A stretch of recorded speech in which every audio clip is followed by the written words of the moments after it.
Skip അടിച്ചിട്ട് പോകുന്നതിന് മുമ്പ് ഒരു മിനിറ്റ് ഈ വീഡിയോ കാണുക. ഞാൻ പറയുന്ന നക്ഷത്രക്കാരാണോ നിങ്ങൾ? ഇല്ലെങ്കിൽ ഞാൻ പറയുന്ന ഈ നക്ഷത്രത്തിൽ നിങ്ങൾക്ക് കൂട്ടുകാരോ ശത്രുക്കളോ ഉണ്ടോ? അങ്ങനെയെങ്കിൽ നിങ്ങൾ ശ്രദ്ധിക്കുക. ആർത്തവത്തെ കുറിച്ച് പറഞ്ഞിട്ടുണ്ട്. ആർത്തവം ഒരിക്കലും ഒരു അശുദ്ധിയല്ല. പക്ഷെ എന്നാലും അമ്പലത്തിൽ അതൊന്നും നമ്മൾ അംഗീകരിക്കുന്നില്ല. ആര് പറഞ്ഞു അംഗീകരിക്കുന്നുണ്ടെന്ന്? ക്ഷേത്രപ്രവേശനം നടത്തിക്കൂടാ എന്ന് പറയുന്നത് എന്തുകൊണ്ടാന്ന് പറഞ്ഞു. പൂജാരിമാരായ സമയത്ത് ശരിക്കും പറഞ്ഞാൽ നമ്മൾ ആരെയും തൊടാനൊന്നും പാടില്ലല്ലോ. ശരിക്കും ഇങ്ങനെ ടച്ച് ചെയ്തെന്ന് വിചാരിച്ചിട്ട് എന്താണ് പറ്റുക? ഇപ്പം പൗരോഹിത്യത്തിന്റെ അട്ടിപ്പേർ അവകാശം ബ്രാഹ്മണ്യത്തിലോട്ട് ദേഹം എവിടെ ആയിക്കോട്ടെ, പക്ഷെ ദേഹി ഇവിടെ ആവണം. ശരിക്കും പ്രണയിക്കുന്നവരെല്ലാവരും ഈ പ്രണയപഞ്ചമി ചെയ്താൽ ഒന്നിക്കൂ? നമ്മളുടെ ഒരു വശ്യതയുണ്ട്, നമ്മളുടെ ഒരു ചെരിസ്മയുണ്ട്. അത് താന്നു പോകുന്നതാണ് നമ്മൾ എന്താണ് ഈ ബെഗിങ് സ്റ്റേറ്റിലോട്ട് വരുന്നത്. അയ്യോ എന്നെ വിട്ടു പോകല്ലേ, അങ്ങനെ ഇഷ്ടമാവും. വിട്ടുപോയാലും ആ വിചാരിച്ചൊരു പർട്ടിക്കുലർ പേഴ്സണ് നമ്മളെ ഇഷ്ടം. ഈ വീഡിയോയിൽ പറഞ്ഞിട്ടുണ്ട്, ആർത്തവത്തെ കുറിച്ച് പറഞ്ഞിട്ടുണ്ട്. ആർത്തവം ഒരിക്കലും ഒരു അശുദ്ധിയല്ല. പക്ഷെ എന്നാലും അമ്പലത്തിൽ പോകാൻ പറ്റില്ല എന്ന് പറഞ്ഞിട്ടുണ്ട്. ദൈവത്തിന് സമമാണ് സ്ത്രീകൾ എന്നാ പറയുന്നത്. മുകളിലാണെന്ന്. അപ്പം ദൈവമായിട്ട് അവർ അടുത്ത് നിൽക്കേണ്ടവരല്ലേ? അല്ല, ഇപ്പം അതായത് ഭഗവാന് മുകളിൽ അല്ലെങ്കിൽ ദേവസ്ഥാനത്തിന് മുകളിൽ അല്ലെങ്കിൽ ഈ തന്ത്രവിധി പ്രകാരമുള്ള ദേവസ്ഥാനത്തിന് മുകളിൽ ആണ് ആര്? ദേവതാസ്ഥാനത്തിന് മുകളിലാണ് സ്ത്രീ. ആ സമയത്ത് ക്ഷേത്ര ദർശനം അവർ നടത്തേണ്ട കാര്യമില്ല. ഈവൻ വീട്ടിൽ വിളക്ക് കത്തിക്കേണ്ട ആവശ്യം പോലും ഇല്ല. മനസ്സിലായോ? അവർ അതിനും മേളിൽ ആ ദേവത ആ സ്ഥാനങ്ങൾക്കെല്ലാം മുകളിൽ നിൽക്കുന്ന വ്യക്തിത്വമാണ്. സ്ത്രീയെ ബഹുമാനിക്കുകയും വേണം, ആ സമയത്ത് ബഹുമാനിക്കുകയും വേണം പുരുഷന്മാര്. അപ്പൊ ഈ തറയെ കടത്തുക എന്നൊക്കെ പറഞ്ഞാൽ അതിനൊക്കെ എതിരല്ല. ഈ വിളിച്ച് തറയെ കടത്തണം, അതൊന്നും നമ്മൾ അംഗീകരിക്കുന്നില്ല. ആര് പറഞ്ഞു അംഗീകരിക്കുന്നുണ്ടെന്ന്? ക്ഷേത്രപ്രവേശനം നടത്തിക്കൂടാ എന്ന് പറയുന്നത് എന്തുകൊണ്ടാന്ന് പറഞ്ഞാൽ ദേവതാസ്ഥാനത്തിന് മുകളിലായതുകൊണ്ട് നടത്തിക്കൂടാ എന്നുള്ളതേ ഉള്ളൂ. അല്ലാതെ ആ സമയത്ത് സ്ത്രീകളെ കൊണ്ട് അടുക്കളപ്പുറത്ത് കിടത്തണം, പാവിരിക്കുന്നതിന് വേണം തുണി വിരിച്ചിട്ട് കിടത്തണം എന്നൊന്നും ഇവിടെ ആരും പറഞ്ഞിട്ടില്ല. പറഞ്ഞിട്ടുള്ളവരുണ്ടെങ്കിൽ അവർക്ക് അവരുടേതായ അജണ്ടകളുണ്ടായിരിക്കും. നമുക്കതില്ല. കാര്യം വ്യക്തമായിട്ട് പറയുകയാണ്, സ്ത്രീകൾക്ക് ആർത്തവ സമയത്ത് സ്ത്രീകൾ ക്ഷേത്രപ്രവേശനം ചെയ്യുന്നത് ഉത്തമമല്ല. കാരണം ദേവതാസ്ഥാനത്തിന് മുകളിലാണ് അവർ. അത് മാത്രമേ ഉള്ളൂ എനിക്കിപ്പോഴും പറയാൻ. അപ്പോഴും ഞാനതാ പറയുന്നത്. അതിനെ ഒരുപാട് പേര് ഇത് ചെയ്തിട്ടുണ്ട്, തർക്കിച്ചു വന്നിട്ടുണ്ട്. ഒരുപാട് പേര് തർക്കിച്ചു വന്നിട്ടുണ്ട്. ഇതങ്ങനല്ല, ഇങ്ങനെയാണ്, മറ്റേതാണ്, മറിച്ചതാണ്. വിശ്വസിക്കില്ല. വിശ്വാസികളും അവിശ്വാസികളും പോട്ടറേ, നല്ലത് പറയുമ്പോൾ അതിനെ അംഗീകരിക്കെങ്കിലും വേണ്ട. ഈ പറഞ്ഞ എന്താ പറയുന്നത്, നിരീശ്വരവാദികളായാലും ഇതിനെ എതിർക്കുന്നവരായാലും അവിടെ അത് പറയുന്നത് പുതിയ മുടന്ത ന്യായമായിട്ട് വരികയാണ്. അമ്പലത്തിൽ പോകുന്നത് സൈക്കോളജിക്കൽ മൂവ്മെന്റ്. ഞാൻ പറഞ്ഞുതരാം. കൊച്ചിലെ നിനക്ക് അങ്ങനെ ആയിരിക്കും പറഞ്ഞു തന്നത്. കൊച്ചിലെ അങ്ങനെ ആയിരിക്കും പറഞ്ഞു തന്നത്. ഭയം, ഭക്തി അല്ലെങ്കിൽ ഭക്തിക്ക് മുകളിലുള്ള ഭയത്തെ നമ്മൾ കാണുന്നത്. പേടിച്ചൊരു കാര്യം ചെയ്യാതിരിക്കുന്ന കണക്ക് വേറൊരു രീതിയിലും ചെയ്യാതിരിക്കുന്നില്ല. പേടിയോടെ നമ്മൾ പല കാര്യങ്ങളും ചെയ്യാതിരിക്കും. അതുകൊണ്ടാണ് കൊച്ചിലെ നമുക്കുള്ളിൽ ആ ഭയം തന്നത്. ഭയപ്പെടുത്തി നിർത്തിക്കഴിഞ്ഞാൽ അതൊരു കാലത്തും നമ്മൾ ചെയ്യില്ല. മനസ്സിലായോ? അതുകൊണ്ടാണ്. പൂജാരിമാരായ സമയത്ത് ശരിക്കും പറഞ്ഞാൽ നമ്മൾ ആരെയും തൊടാനൊന്നും പാടില്ലല്ലോ. ശരിക്കും ഇങ്ങനെ ടച്ച് ചെയ്തെന്ന് വിചാരിച്ചിട്ട് എന്താണ് പറ്റുക? ഇപ്പം അമ്പലത്തിലെ പൂജാരിമാർ ഇപ്പം പ്രസാദം കൊടുക്കുമ്പോൾ ഇങ്ങനെ മാത്രമല്ലേ കൊടുക്കും, കൈയൊന്നും തട്ടാതെ. അതെന്തുകൊണ്ടാ ശരിക്കും? അത് ഓരോ ക്ഷേത്രങ്ങൾ പണിയുന്നത് എങ്ങനെ എന്നുള്ള അടിസ്ഥാനത്തിൽ ഞാൻ എല്ലാ ക്ഷേത്രങ്ങളിലും അങ്ങനെ കണ്ടിട്ടുണ്ട്. ഈ കേരളത്തിൽ അങ്ങോളം ഇങ്ങോളം മലയാളം പറയുന്ന നാട് മൊത്തം പല രീതിയിലുള്ള തന്ത്രശാസ്ത്രത്തിന്റെ അടിസ്ഥാനത്തിലാണ് ക്ഷേത്രങ്ങൾ വന്നുകൊണ്ടിരുന്നത്, ക്ഷേത്ര പ്രതിഷ്ഠകൾ നടന്നിക്കൊണ്ടിരുന്നത്. കാശ്മീരം പല രീതിയിൽ രുദ്രയാമളം, അങ്ങനെ പല തന്ത്ര രീതികളുണ്ട്. അപ്പം അതിൽ തന്നെ എന്താണ്, ഇതിനെ എല്ലാം കൂടെ ഏകോപിപ്പിച്ച് ഒരു തന്ത്രഗ്രന്ഥം എഴുതണമെന്ന് 18 ദിവസം കൊണ്ട്, അതൊരു പണിഷ്മെന്റ് ആയിട്ട് കൊടുത്തതാണ് കേട്ടോ. അങ്ങനെ എഴുതിയതാണ് തന്ത്രസംശയം. എഴുതി വന്നപ്പോൾ കൊള്ളാം, പുള്ളിക്ക് ഇഷ്ടപ്പെട്ട, രാജാവിനും ഇഷ്ടപ്പെട്ടു, ഇത് എഴുതിയ പുള്ളിക്കും ഇഷ്ടപ്പെട്ടു. സോ ആഫ്റ്റർ എന്ത് ചെയ്തു, ഇതിന് ശേഷം ശേഷസംശയം, ഇതിൻ്റെ ബാക്കി എന്നും പറഞ്ഞ് ശേഷസമുച്ചയം കൂടെ എഴുതി. ഇതിൻ്റെ പ്രകാരമാണ് ഇത് പിന്നെ വിവർത്തനം ചെയ്ത് ഉൾക്കാട്ട് വെച്ചാന്ന് പറയുന്നൊരു ഗ്രന്ഥമുണ്ട്. ഇതിൻ്റെ മുഖേനയാണ് ഒട്ടുമിക്ക ഒരു 90% ക്ഷേത്രങ്ങൾ ഇപ്പോൾ പ്രതിഷ്ഠ നടത്തുന്നത്. അപ്പോൾ അതിൽ കുറേ നിബന്ധനകൾ പറഞ്ഞിട്ടുണ്ട്. അതാണ് ഈ ദേഹത്ത് തൊട്ടുകൂടാ, അങ്ങനെയൊക്കെയുള്ള കാര്യങ്ങൾ.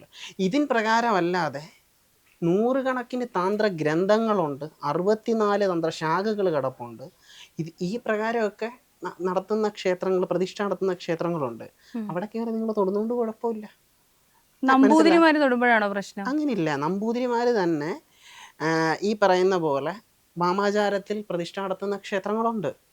നമ്പൂതിരി അല്ല കേട്ടോ, ബ്രാഹ്മൺസിനെ കണ്ടിടത്തോളം ബ്രാഹ്മൺ ഏത് ക്ഷേത്രത്തിലായാലും ചെറിയ ക്ഷേത്രം ആയിക്കോട്ടെ, ഞാൻ കണ്ട ക്ഷേത്രങ്ങളിലൊന്നും ഈ മനുഷ്യന്മാരെ തൊട്ടുകൂടാ. ഞാൻ ചോദിക്കട്ടെ, ഈ പൗരോഹിത്യത്തിന്റെ അട്ടിപ്പേർ അവകാശം ബ്രാഹ്മണ്യത്തിലോട്ട് കൊടുക്കുന്നോണ്ടല്ലേ കല്ലേലി മലനടയെന്ന് കേട്ടിട്ടുണ്ടോ? കേട്ടിട്ടുണ്ടോ? പോയിട്ടുണ്ടോ? കല്ലേരി അമ്മയാ? കല്ലേലി മലനട കേട്ടിട്ടുണ്ടോ? പോരുവഴി പിരിവിരുത്തി മലനടാന്ന് കേട്ടിട്ടുണ്ടോ? ഇവിടെയൊക്കെ ചെന്ന് അവരെ ആ പൂജിക്കുന്നവരെയോ അവിടെ നിൽക്കുന്നവരെയോ നിങ്ങൾ തൊടുന്നതുകൊണ്ട് എന്തെങ്കിലും പ്രശ്നം ഉണ്ടായിട്ട് ചരിത്രം കേട്ടിട്ടുണ്ടോ? ഇല്ല. അവിടെ തൊടാം. പിന്നെ മറ്റു താഴ്ന്ന സമുദായക്കാരായിട്ട് പൂജാരിമാരായിട്ടുള്ള നിങ്ങൾ കണ്ണൂരല്ലേ? മുത്തപ്പൻ നട ആരാ പൂജിക്കുന്നത്? തീയരല്ലേ? നിങ്ങൾ തൊടുന്നോണ്ട് തീയർക്ക് കുഴപ്പമുണ്ട്? ഇല്ലല്ലോ. അതാണ് അവിടെയും ഈ ജാതിയുടെ ഒരു വ്യത്യാസമില്ലേ? താഴ്ന്ന സമുദായം, പിന്നെ ഉന്നത സമുദായം, ആ രീതിയിലുള്ള ഒരു വേർതിരിവ് പൂജാരിമാർക്കിടയിലും ഇല്ലേ? ഉണ്ടാവും. കാര്യം അത് പല ന്യൂസുകളും നമ്മുടെ അടുത്ത് ആരും കാണിച്ചിട്ടില്ല. തീർച്ചയായിട്ടും ഉണ്ടാവും. ഈ പറഞ്ഞ ഇപ്പം ഉദാഹരണത്തിന് ഒരു ബ്രാഹ്മണ സമുദായത്തിൽപ്പെട്ട ഒരു കർമ്മി, അപ്പം ഒരു കർമ്മി അവന് തീർച്ചയായിട്ടും അതിൽ താഴെയുള്ള ഇപ്പം നായർ സമുദായം അല്ലെങ്കിൽ പണിക്കർ അല്ലെങ്കിൽ ഈഴവാസ ഏത് സമുദായം ആയിക്കോട്ടെ, അതിൽ താഴെ പോലെ എന്തോ ആയിക്കോട്ടെ, അപ്പം ഇവരോട് സ്വാഭാവികമായിട്ടൊരു വിദ്വേഷ ബുദ്ധി ഉണ്ടാവും. അല്ലെങ്കിൽ അവൻ ഉന്നമനത്തിലെത്തുന്നു എന്ന് തോന്നുന്ന സമയത്ത് വിദ്വേഷം ഉണ്ടാകും. അത് ഏത് പ്രൊഫഷൻ, ഇപ്പം നിന്റെ പ്രൊഫഷനാന്ന് വെക്കുക കുഞ്ഞെ, അപ്പം നിന്റെ ഇതേ പ്രൊഫഷന് നിന്റെ ഇതേ ലെവലിൽ നിൽക്കുക, നീ കുറച്ച് പോസ്റ്റിൽ മറ്റേ വ്യക്തി നിങ്ങൾ ഒരേ സമയം തുടങ്ങി, പക്ഷേ പോസ്റ്റിൽ നീ കുറേ കൂടെ മേളിലെത്തി, നിനക്ക് സ്ഥാനം കൂടുതൽ കിട്ടി, സാലറി കൂടുതൽ കിട്ടി, മറ്റേ ഇച്ചിരി വിദ്വേഷം വരുത്തില്ലേ? ഉണ്ടാവാതിരിക്കുമോ? അതൊരു അസൂയയാണ്.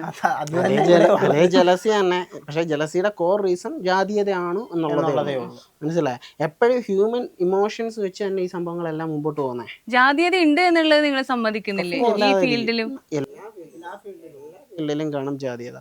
ഇല്ലെന്ന് പുറമേ പറയാം. മനസ്സിലായോ? അത് പല രീതിയിലുണ്ട്. മനസ്സിലായോ? വിക്ടിം കളിച്ചിട്ടുള്ള ജാതീയത കാണും. മനസ്സിലായോ? ഈ ഞങ്ങൾ ഹയർ ആണെന്നുള്ള ചിന്തയിലുള്ള ജാതീയത. ഇത് പല രീതിയിൽ ജാതീയത എന്താണ് ഇവിടെ വിസിബിൾ ആണ്.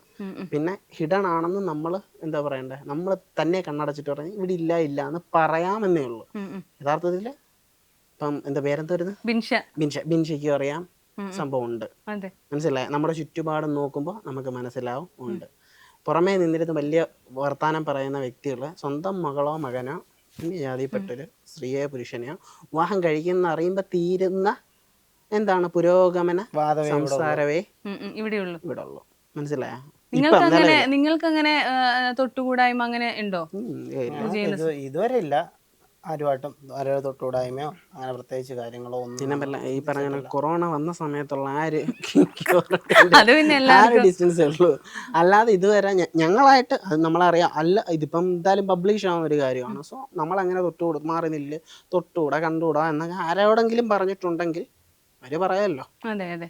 ഈ മന്ത്രവാദം ഇങ്ങനെ ജപിച്ചു കേട്ടില് ഇതൊക്കെ ശരിക്കും സ്ത്രീകളെ ചൂഷണം ചെയ്യാനുള്ള ഒരു വഴിയായിട്ട് കാണുന്നവരുണ്ട്. പ്രത്യേകിച്ച് ഈ അടുത്തൊക്കെ വിവാദം വന്നായിരുന്നു ഈ മൊല്ലാക്കമാർക്കൊക്കെ എതിരെയൊക്കെ സ്ത്രീകൾ സംസാരിച്ചത്. എല്ലാ മതവിഭാഗത്തിലുണ്ട്, കൂടുതലായിട്ട് അവരെയാണ് പലരും ഫോക്കസ് ചെയ്യുന്നത്.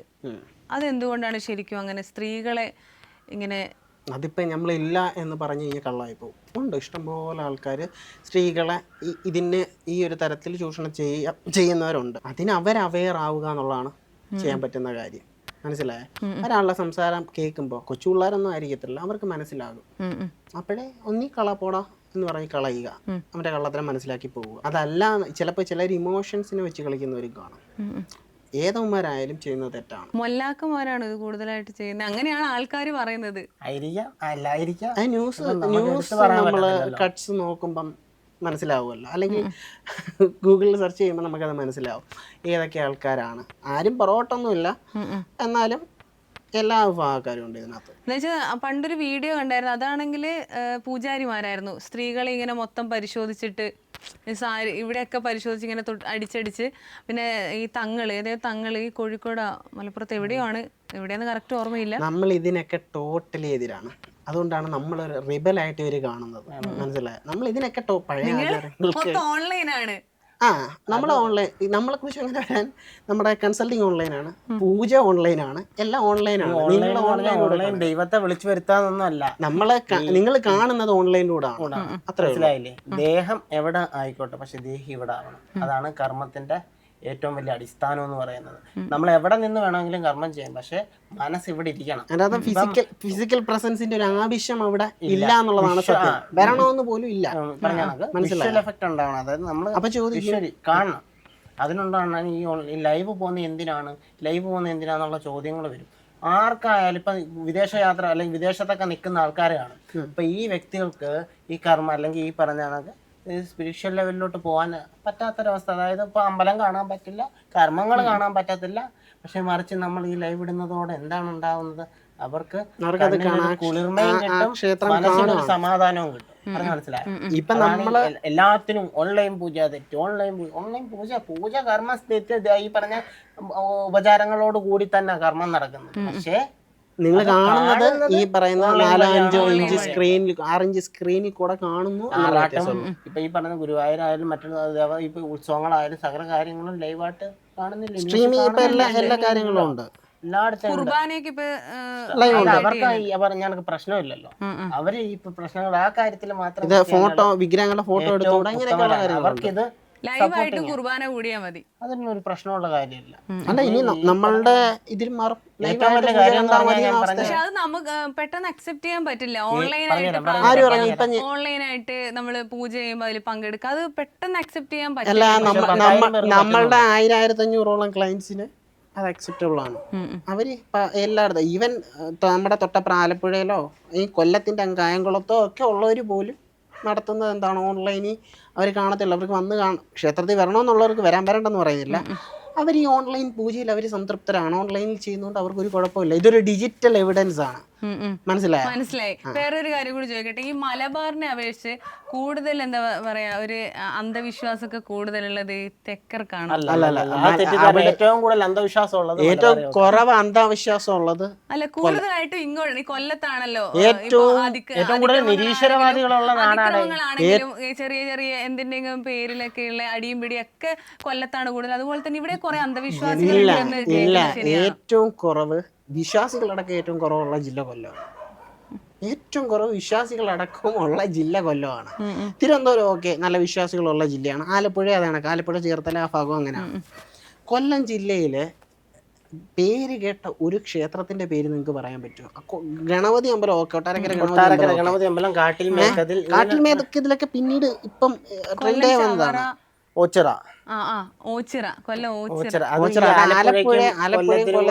കൊല്ലക്കാര് ഓച്ചിറ അമ്പലം ആയുസിൽ 1-2 വട്ടം കണ്ടവരെ കാണത്തുള്ളൂ ചിലപ്പോ. മനസ്സിലായ? കൊല്ലം പ്രോപ്പർ കൊല്ലം കിടക്കുന്ന ഓച്ചിറയിൽ നിന്ന് ഇങ്ങനെ 10-40 കിലോമീറ്റർ ഇപ്പുറമാ. ഇങ്ങോട്ടാണ് കൂടുതലായിട്ട് ഭയങ്കരമായിട്ട് അമ്പലങ്ങളിൽ പോകുന്നവരും അങ്ങനെ കൃത്യമായിട്ട് ഈ സപ്താഹത്ത് പങ്കെടുക്കുക, അതൊക്കെ ഇങ്ങോട്ടാണ് കൂടുതലെന്ന് എനിക്ക് തോന്നി. അങ്ങോട്ട് ചെന്ന് നോക്കുക, ഒരമ്പലത്തിൽ തിരുമേനിയും കഴകും അല്ലാതെ ആ അമ്പലത്തിൽ ആരും കാണില്ല. അപ്പൊ പൊതുവെ മലബാറിൽ ആരും അങ്ങനെ അന്ധമായിട്ടുള്ള ഒരു വിശ്വാസവും വിശ്വാസം കൂടുതലും മലബാർ ഏരിയയിലാണ്. ഞങ്ങളെ സംബന്ധിച്ചിടത്തോളം കേരളത്തിലെ തിരുവനന്തപുരം തൊട്ടിട്ട് കാസർഗോഡ് വരെയുള്ള ക്ലയൻസ് ഉണ്ട്. സോ ഞങ്ങളുടെ ഒരു പരിചയപ്പെട്ടവരിൽ വെച്ചിട്ട് വിശ്വാസം കൂടുതലുള്ളവർ വടക്ക് തൃശ്ശൂർ അപ്പുറത്തോട്ടുള്ളവരാണ്. ഏറ്റവും കൂടുതൽ വിശ്വാസമുള്ളവർ തൃശ്ശൂരുകാരാണെന്നാണ് തോന്നുന്നത്. ഇപ്പം പ്രണയത്തെ കുറിച്ച് പറയാം, പ്രണയ സാഫല്യത്തിന് പ്രണയ പഞ്ചമി നല്ലതാണെന്ന് പറയുന്നുണ്ട്. ശരിക്കും പ്രണയിക്കുന്നവരെല്ലാവരും ഈ പ്രണയ പഞ്ചമി ചെയ്താൽ ഒന്നിക്കൂ? അങ്ങനെ അതിലും പറയുന്നുണ്ട് പൂർണ്ണമായിട്ടൊരു സക്സസ് റേഷ്യോ ഉണ്ടാവും എന്ന് ഉറപ്പ് പറയാൻ പറ്റത്തില്ല. കാരണം അർപ്പണബോധം ഉണ്ടാവും. പറഞ്ഞാൽ മനസ്സിലായില്ലേ? ഈ ഒരു ആവശ്യത്തിന് വേണ്ടി മാത്രമായിരിക്കും ആ മന്ത്രം ജപിക്കാൻ നിൽക്കുന്നത്. പറഞ്ഞാൽ മനസ്സിലായില്ലേ? അപ്പോൾ ഇങ്ങനെ ഫലം കിട്ടാൻ പൂർണ്ണമായിട്ടും കിട്ടുമെന്നല്ല, കിട്ടുന്നവരുണ്ട്. അതായത് അവരുടെ ബന്ധത്തിൽ പൂർണ്ണമായിട്ട് 100% ജെനുവിനാണ്, അല്ലെങ്കിൽ യാതൊരുവിധ തെറ്റും നമ്മളുടെ പക്ഷേ ഏതൊരു കർമ്മവും ഫലിക്കണമെങ്കിൽ അവിടെ സത്യവും കൂടെ വേണം. മനസ്സിലായോ? ആ സത്യം ഉണ്ടെങ്കിൽ മാത്രമേ ഏതൊരു കർമ്മവും ഫലിക്കൂ. സത്യമില്ലാതെ എന്ത് ചെയ്തിട്ടും പിന്നീട് അതിന് തിരിച്ചടി എന്തായാലും ഉണ്ടാവും. ഒരു മനുഷ്യന്റെ ജീവിതത്തിൽ ഈ നക്ഷത്രഫലം ഗുണം ചെയ്യുന്നതാണോ, അത് ഡിപ്പെൻഡ് ചെയ്യാൻ പറ്റുന്നതാണോ? നക്ഷത്രഫലം പറഞ്ഞില്ലേ, ഓരോരുത്തരെയും ഡിപ്പെൻഡ് ചെയ്തിട്ടാണ് അതിരിക്കുന്നത്. ഇപ്പം ഒരേ നക്ഷത്രത്തിൽ പറഞ്ഞ പല ആൾക്കാരുണ്ട്. അവർക്ക് പലരുടെയും ഗ്രഹനില വ്യത്യാസമായിരിക്കും. അപ്പം ലഗ്നാധിപം വ്യത്യാസമായിരിക്കും. ഭാവങ്ങൾ വ്യത്യാസമായിരിക്കും. അതിനനുസരിച്ച് ജീവിതത്തിൽ മാറ്റം വരും. ഒരേ സമയം ജനിച്ചവരുടെ തന്നെ ഉപഗ്രഹങ്ങളുണ്ട്. അവരുടെ മാറ്റത്തിനനുസരിച്ച് എന്താ പറയണ്ടേ, ആ ലഗ്നം സഞ്ചരിക്കുന്ന വഴിക്കനുസരിച്ച് മാറ്റം വരും. ഒരേ സമയം ജനിക്കുന്നവർക്കും 2 ജീവിത സാഹചര്യം വരുന്നത് അതുകൊണ്ടാണ്. ചിലപ്പം ഒന്നിൻ്റെ മിനിയേച്ചർ രൂപ ഒരേ സമയം ജനിച്ച 2 വ്യക്തികളുടെ, ഒരാൾ 100 കോടി ഉണ്ടാക്കും, ചിലപ്പോൾ ഒരാൾ 10 കോടി ആയിരിക്കും ഉണ്ടാക്കുന്നത്. ആ 100 കോടി ഉണ്ടാക്കിയവൻ്റെ മിനിയേച്ചർ ആയിരിക്കും ഈ 10 കോടി, മനസ്സിലായോ? എന്നാലും ഏകദേശം ഒരേപോലുള്ള ജീവിത രീതി, ഒരേ എന്താ പറയണ്ടേ, ക്വാണ്ടിറ്റിയിലായിരിക്കത്തില്ല, ക്വാളിറ്റി ഒന്നായിരിക്കും. അങ്ങനെ വ്യത്യാസപ്പെട്ടിരിക്കും. കാരണം നിങ്ങൾ പറഞ്ഞിട്ടുണ്ട് പല വീഡിയോകളിൽ രണ്ടുപേരും പറയാറുണ്ട്, ഇന്ന ജാതകങ്ങൾ ചേരില്ല, അല്ല ഇന്ന നക്ഷത്രങ്ങൾ കല്യാണം കഴിക്കാൻ ചേരില്ല, ഈ നക്ഷത്രത്തിന് വിദേശത്തേക്ക് പോവാൻ ഫലം കാണുന്നുണ്ട്. പൊതുഫലമാണ്. അങ്ങനെയാണ് അത് റീൽസിലിടുന്നതെല്ലാം പൊതുഫലമാണ്. അത് പൊതുവേ വരും എന്നുള്ളത് ഏകദേശം ആർക്ക് വേണമെങ്കിലും റീസണേറ്റ് ആകാതെ ഇരിക്കാം, മനസ്സിലായോ? അങ്ങനെ ഇടുന്നതാണ് അത് പലർക്കും, ചിലർക്ക് ഒരു പക്ഷേ വിദേശത്ത് യാത്രയെക്കുറിച്ച് ആലോചിച്ചിരിക്കുന്നവർക്ക് ഒരാശ്വാസമാകാം, മനസ്സിലായോ? ഇതിനകത്ത് ഒരു 70% അക്യുറസി വരുന്നത് ദൈവത്തിൻ്റെ, അത് കാണുന്നത് അതുമായിട്ട് ഇതായിട്ടുള്ള ആൾക്കാർ, എന്താണ് ദൈവം നിയോഗിച്ച് വെച്ചിരിക്കുന്ന ആൾക്കാരത് കാണുന്നതുകൊണ്ടാണ് ഈ 70% ഓഫ് ആൾക്കാർക്ക് അത് കറക്റ്റായിട്ട് പറയുന്നത് അതേ കണക്ക് തന്നെ കണക്റ്റ് ആവുന്നത്. ഏറ്റവും നല്ലൊരു നക്ഷത്രം ഏതാണ് നിങ്ങളുടെ ഒരു? ഉത്രട്ടാതി. അതാണ് ഏറ്റവും നല്ല, അത്യാവശ്യം മാന്യമായിട്ടുള്ളൊരു നക്ഷത്രം. മകം പിറന്ന മങ്ക, പൂരം പിറന്ന പുരുഷൻ എന്ന് പറഞ്ഞാൽ അതിൽ എന്തെങ്കിലും കാര്യമുണ്ടോ? ഡിപ്പെൻസ് ആണ്. ഉത്രട്ടാതി പറയാൻ കാരണം മനുഷ്യഗണമാണ് നക്ഷത്രം. അതിപ്പം മനുഷ്യഗണമുള്ള ഒരുപാട് നക്ഷത്രങ്ങളുണ്ട്. മീനത്തിൽ അവസാന കൂറിൽ രേവതിക്ക് തൊട്ട് മുമ്പ് ജനിക്കുന്ന നക്ഷത്രമാണ് ഉത്രട്ടാതി എന്ന് പറയുന്നത്. ആ ഉത്രട്ടാതിക്കകത്ത് മനുഷ്യൻ്റെ എല്ലാവിധ ഗുണങ്ങളും അടങ്ങിയിരിക്കുന്നതുകൊണ്ടാണ് അത് നല്ല. ഇപ്പം ഗണത്തിൽപ്പെടുന്ന, അസുരഗണത്തിൽപ്പെടുന്ന നക്ഷത്രങ്ങളുണ്ട്. അവരൊന്നും പറയാം. ഉത്രട്ടാതി പറയാനുള്ള കാരണം അത്യാവശ്യം ഉത്രട്ടാതി നക്ഷത്രക്കാർ ഇച്ചിരി കുറേയൊക്കെ സഹിക്കാൻ, ദേഷ്യം വരുമെങ്കിലും കുറേ കാര്യങ്ങളൊക്കെ സഹിക്കാൻ കേപ്പബിലിറ്റി ഉള്ളവരാണ്. കൂടുതൽ ക്രൈമുകളിലോട്ടൊന്നും പോവാത്ത ആൾക്കാരാണ് ഉത്രട്ടാതി. ഒരു മെജോറിറ്റി എന്ന് പറഞ്ഞാൽ എല്ലാവരും അങ്ങനെ ആവണമെന്നില്ല കേട്ടോ. ഒരു മെജോറിറ്റി എടുത്തു വെച്ച് ഏറെ കേട്ടരുത്. ഇല്ല, മാനിഫെസ്റ്റേഷൻ പറയാറുണ്ട്, അധികം മാനിഫെസ്റ്റേഷൻ ടെക്നിക്കൊക്കെ പറയാറുണ്ട്. അപ്പം മാനിഫെസ്റ്റേഷൻ ശരിക്കും യാഥാർത്ഥ്യമാകുമോ? 100% അത് ഒരു ഉറപ്പുണ്ടോ? തീർച്ചയായിട്ടും. ജപം അടക്കം എല്ലാം മാനിഫെസ്റ്റേഷനാണ്. ഈ പറയുന്ന പ്രാർത്ഥന ആയാലും എന്തോ ആയാലും അത് ദൈവികമല്ല, അത് യൂണിവേഴ്സൽ ലോ അല്ലേ? തീർച്ചയായിട്ടും.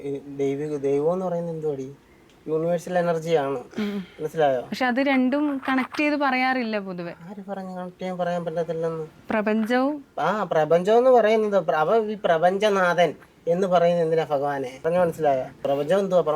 പ്രപഞ്ചത്തിന്റെ ഇംഗ്ലീഷ് എന്തുവാ? യൂണിവേഴ്സ്. അപ്പം പ്രപഞ്ചനാഥനോ?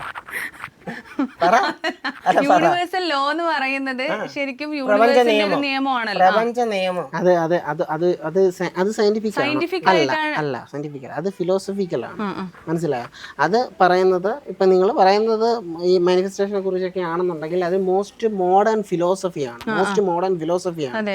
മെറ്റാഫിസിക്സ് അടക്കം എന്താണ്, ഒരു ഫിലോസഫിയാണ്.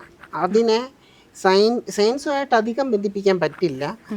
സായിപ്പന്മാർ പറയുന്നുണ്ട് നമ്മളത് അത് യൂണിവേഴ്സൽ ലോ ആണെങ്കിൽ കൂടി അതിനൊരു അടിസ്ഥാനമില്ല, ഒരു സയന്റിഫിക്കലി പ്രൂവ് അല്ലാതെന്നാണ് പറയുന്നത്. അനുഭവം ഉണ്ട്, മനസ്സിലായി? പലർക്കും അതൊക്കെ ചെയ്ത് സക്സസ് കിട്ടിയ അനുഭവങ്ങൾ ആയിരക്കണക്കിന് ലക്ഷക്കണക്കിന് പേരുണ്ട്. അപ്പം ഒരു ഫിലോസഫി നമ്മൾ അഡാപ്റ്റ് ചെയ്യുമ്പം അനുഭവം മാത്രമാണ് നോക്കുന്നത്. അതിനെ സയന്റിഫിക്കായിട്ട് തെളിയിക്കുക പോസിബിൾ ആയിട്ടുള്ളൊരു കാര്യമല്ല. ഈവൻ സൈക്കോളജി മനുഷ്യന്റെ ചിന്തകളെ മാനിപ്പുലേറ്റ് ചെയ്യുന്നതല്ലേ ശരിക്കും മാനിഫെസ്റ്റേഷൻ? മാനിപ്പുലേറ്റ് ചെയ്യുകയല്ല ചെയ്യുന്നത്. എന്താ പറയണ്ടേ, നമ്മുടെ ഓട്ടോമാറ്റിക്കലി പല ആഗ്രഹം മാനിപ്പുലേറ്റ് ചെയ്യാന്ന് പറഞ്ഞു കഴിഞ്ഞാൽ മറ്റൊരാൾക്ക്, ഇപ്പം ഓപ്പോസിറ്റ് നിൽക്കുന്ന ഒരാളുടെ ചിന്തകളെ മാനിപ്പുലേറ്റ് ചെയ്ത് എന്തെങ്കിലും ഗുണം ഉണ്ടാക്കുന്ന സമയത്താണ് നമ്മൾ ആ മാനിപ്പുലേഷൻ എന്ന് പറയുന്നത്. ഇത് ആ മാനിപ്പുലേഷൻ ഒന്നും നടക്കുന്നില്ല. ഇത് അവിടെ കോൺസെൻട്രേഷൻ മാത്രമാണ് നടക്കുന്നത്. അവർക്ക് വേണ്ട കാര്യങ്ങൾ അവർ കൂടുതൽ കോൺസെൻട്രേറ്റ് ചെയ്യുന്നു, അത് ഓട്ടോമാറ്റിക്കലി നടക്കുന്നു എന്നുള്ളതാണ്. പക്ഷെ അത് നടക്കണമെന്നുണ്ടെങ്കിൽ എന്താ വേണ്ടേ? നോർമലി വെറുതെ പിന്നെ നേരത്തെ പറഞ്ഞ പോലെ യൂണിവേഴ്സ് എന്നുള്ളൊരു തോട്ടിൽ മാത്രം പോയി കഴിഞ്ഞാൽ നടക്കാനുള്ള ചാൻസ് വളരെ കുറവാണ്, നോർമലി അപേക്ഷിച്ച് വളരെ കുറവാണ്. മറിച്ച് ഏതെങ്കിലും ദേവതാ ചൈതന്യത്തെ ചിന്തിക്കാൻ തുടങ്ങിക്കഴിഞ്ഞാൽ ആ ഒരു ചൈതന്യം ആയിരക്കണക്കിന് ആൾക്കാരുടെ ചിന്തയുടെ ഊർജം അല്ലെങ്കിൽ ആ ഒരു വിശ്വാസത്തിൻ്റെ ഊർജം ആർക്കുണ്ട്? സങ്കല്പിക്കുന്ന ഏതൊരു മൂർത്തി ചൈതന്യത്തിനുണ്ട്. മനസ്സിലായോ? അപ്പം അത് ഇതും കൂടെ മെർജ് ആകുമ്പം എന്താണ് മാനിഫെസ്റ്റേഷൻ ഇച്ചിരി കൂടെ ഫാസ്റ്റ് ആവും. അതുകൊണ്ടാണ് ഇങ്ങനെ ടെക്നിക്കൊക്കെ പറയുന്നത് അല്ലേ? അപ്പോൾ ശരിക്കും ഈ മാനിഫെസ്റ്റേഷൻ പലരും പറയുന്നത് ഒരു വശീകരണം തന്നെയാണെന്നാ. വശീകരണം അല്ലെങ്കിൽ ഒരു കൂടോത്രം അങ്ങനെയൊക്കെ പറയാൻ പറ്റുമോ?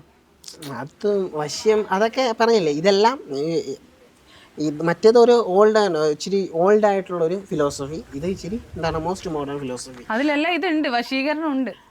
വശീകരണം എന്നൊക്കെ പറഞ്ഞു കഴിഞ്ഞാൽ ആകർഷണം, നമുക്ക് വശീകരണം എന്ന് പറയുന്നത് ശേഷി കൂടും, ആകർഷണമാണ് കൂടുന്നത്, വർദ്ധിക്കും. അതിനെ വശി എന്ന് പറയുന്നത് ആൾക്കാർക്ക് നമ്മളോട് എന്ത് തോന്നും? അട്രാക്ഷൻ തോന്നും. അതേ ഇവിടെ നടക്കുന്നുണ്ട്. അല്ലാതെ സ്പെസിഫിക് ആയിട്ടൊരു വ്യക്തി കയറി വരുമെന്നല്ല പറയുന്നത്. അപ്പം നമ്മൾ അവരുമായിട്ട് കുറെ കൂടെ ഇത് ചെയ്യുമ്പോൾ, കമ്മ്യൂണിക്കേറ്റ് ചെയ്യുമ്പോൾ ഓട്ടോമാറ്റിക്കലി അതെ. ഇപ്പം ഉദ്ദേശിച്ചത് നീ പറഞ്ഞതിന്റെ ഉദ്ദേശം വശ്യത്തെ കുറിച്ചിട്ടാണ്. അത് വശ്യം എന്ന് പറഞ്ഞു കഴിഞ്ഞാൽ നമ്മൾ ഇഷ്ടമില്ലാത്ത ഒരാളെ നമ്മൾ ആകർഷിക്കുകയല്ലേ ചെയ്യുന്നത്? അല്ല, അങ്ങനല്ല സംഭവം. അതിന്റെ യഥാർത്ഥ പ്രവർത്തന രീതി എന്ന് പറഞ്ഞു കഴിഞ്ഞാൽ ഇപ്പം ബിൻഷയ്ക്ക് ഒരാളെ ഇഷ്ടമാണ്. അയാളെ വശീകരിച്ചെടുക്കാൻ വേണ്ടിയിട്ട് പ്രത്യേകിച്ചൊരു കർമ്മം ഇല്ല. ചിലപ്പം ഇഷ്ടമായിരുന്നിട്ട് പിരിഞ്ഞു പോയ ഒരാളായിരിക്കാം, കാർമിക് കണക്ഷൻ അവിടെ കിടപ്പുണ്ട്. അപ്പം നമ്മളുടെ ഒരു വശ്യതയുണ്ട്, നമ്മളുടെ ഒരു കരിസ്മയുണ്ട്, അത് താഴ്ന്നു പോകുന്നതാണ് നമ്മൾ എന്താണ് ഈ ബെഗിങ് സ്റ്റേറ്റിലോട്ട് വരുന്നത്. അയ്യോ എന്നെ വിട്ടു പോകല്ല, അങ്ങനെ ഒരു സ്റ്റേജിലോട്ട് വരുന്നത് അതുകൊണ്ടാണ്. അപ്പം ആ താഴ്ന്നു പോയ സാധനത്തെ ഹയർ ആക്കി എടുക്കുക, പീക്കിലോട്ട് കൊണ്ടുവരിക എന്നുള്ളതാണ് വശ്യം കൊണ്ട് നടത്തുന്നത്. ഇത് ഹയർ ആകുമ്പോൾ എന്താണ്, നമ്മളുടെ ആകർഷണ ശക്തി സ്വതവേ കൂടും, വർദ്ധിക്കും. അപ്പം വർദ്ധിക്കുമ്പോൾ ചുറ്റുവട്ടമുള്ള എല്ലാവർക്കും നമ്മളെ ഇഷ്ടമാവും. ഈ ഇഷ്ടമാവുന്ന കൂട്ടത്തിൽ ആർക്കും ഇഷ്ടമാവും, വിട്ടുപോയ ആൾക്കും ഇഷ്ടം. ആ വിചാരിച്ചൊരു പർട്ടിക്കുലർ പേഴ്സണും നമ്മളെ ഇഷ്ടമാവും. ആ ഇഷ്ടമേ ഇവിടെ നടക്കുന്നുള്ളൂ. അപ്പം 100% ഇതൊക്കെ പവർഫുൾ ആണ് അല്ലേ? അനുഭവസ്ഥർക്ക് സത്യമാണ്. ഇനി ലാസ്റ്റ് എൻ്റെ ഒരു ക്വസ്റ്റ്യൻ, നിങ്ങൾ എപ്പോഴാണ് കല്യാണം? സമയമുണ്ട്. പ്രണയമുണ്ടോ? കല്യാണം എപ്പോഴാണ്? പ്രണയമുണ്ട്, അതൊക്കെ ഉണ്ട്. കല്യാണവും അധികം വൈകാതെ രണ്ടുപേരുടെയും കാണും. വിഷ്ണുമായയുടെ അമ്പലം പണിതതിന് ശേഷമാണെന്ന് പറയുന്ന കേട്ടു. അതെ, അത് വളരെ വേഗം കാണും. അത് വളരെ വേഗം കാണും. അതിന് കഴിഞ്ഞ ഉടനെ ഇതും കാണും, കല്യാണമുണ്ട്. അപ്പോൾ ഒരുപാട് സന്തോഷം ഇത്രയും നേരം സഹകരിച്ചതിൽ. Thank you.